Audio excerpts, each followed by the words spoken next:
In 2 Samuel chapter 22, David tells a story about how he was fleeing from King Saul for his life, and he actually ended up in a cave. He could have killed King Saul, but he said he wouldn't lay his hand on the Lord's anointed, and he wrote this psalm while he was there. He said, "I will love thee, O Lord, my strength.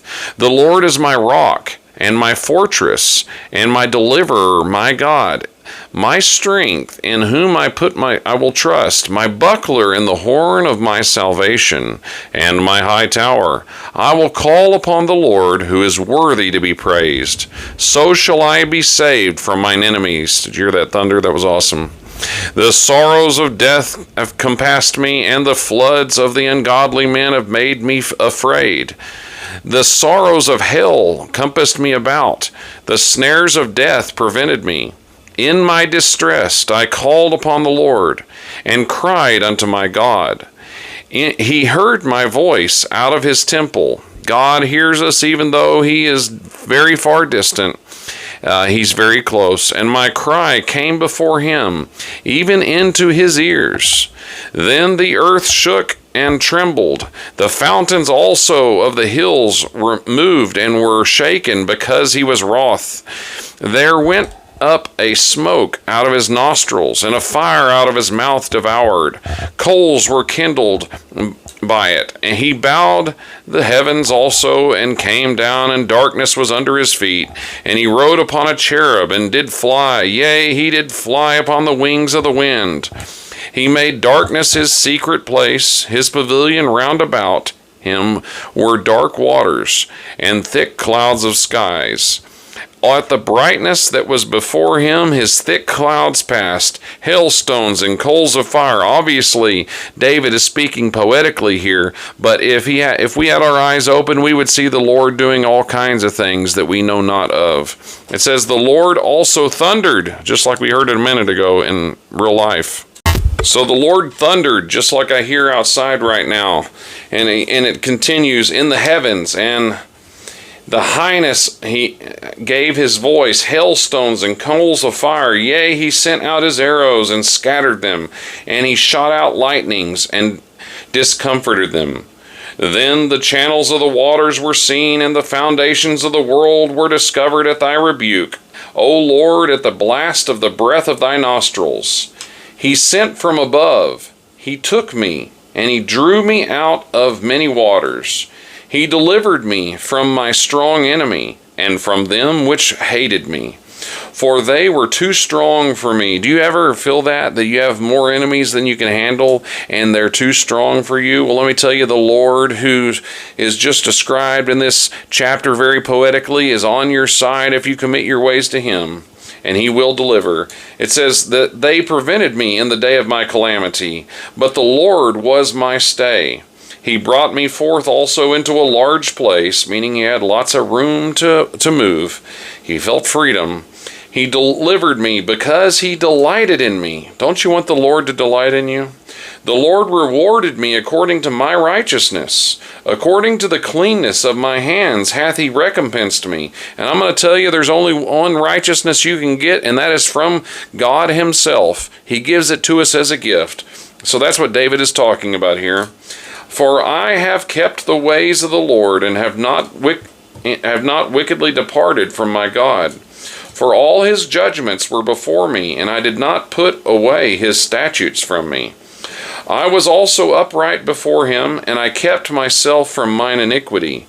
Therefore hath the Lord recompensed me according to my righteousness, according to the cleanness of my hands in his eyesight. With the merciful thou wilt show thyself merciful, with the upright thou wilt show thyself upright. With the pure thou wilt show thyself pure, and with the froward," that means the perverse, "thou wilt show thyself froward." God is going to treat you like you treat others.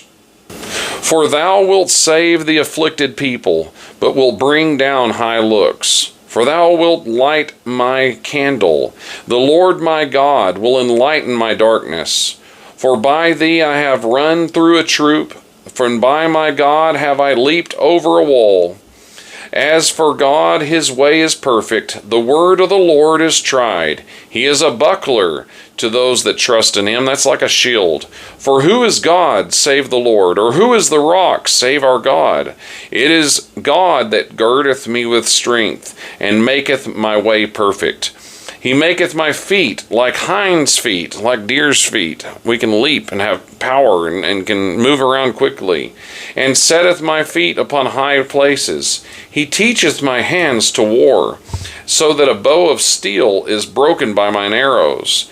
Thou hast also given me the shield of thy salvation, and thy right hand hath holden me up, and thy gentleness hath made me great. I love that passage. Thy gentleness hath made me great. Thou hast enlarged my steps under me, and my feet did not slip. I have pursued mine enemies and overtaken them. Neither did I turn again till they were consumed. I have wounded them that they were not able to rise. They have fallen under my feet. For thou hast girded me with strength unto the battle. Thou hast subdued under me those that rose up against me. Thou hast also given me the necks of mine enemies, that I might destroy them that hate me. The people were out to get and destroy David, and God was able to work through David to destroy them. They cried, but there was none to save them, even unto the Lord, but he answered them not. Then did I beat them small as dust before the wind. I did cast them out as dirt in the streets. Thou hast delivered me from the strivings of the people, and thou hast made me the head of the heathen. A people whom I have not known shall serve me. As soon as they hear of me, they shall obey me. The strangers shall submit themselves unto me. Sorry, I'm trying to catch the thunder that's going on outside, so I was wiggling a little bit. The strangers shall fade away and be afraid out of their close places. The Lord liveth, and blessed be my rock, and let the God of my salvation be exalted.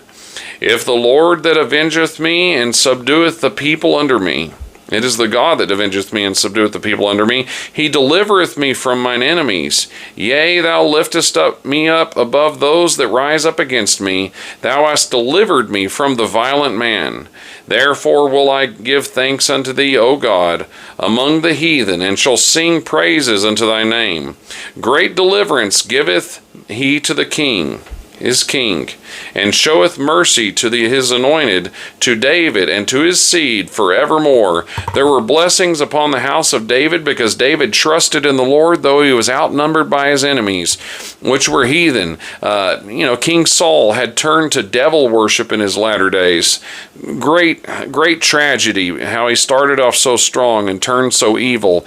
David had his enemies stacked up against him, but he trusted in God to deliver him from his enemies, and God came through. And I'm going to tell you, that same God is alive and well today and able to do that for you if you will trust him, if you have many enemies today.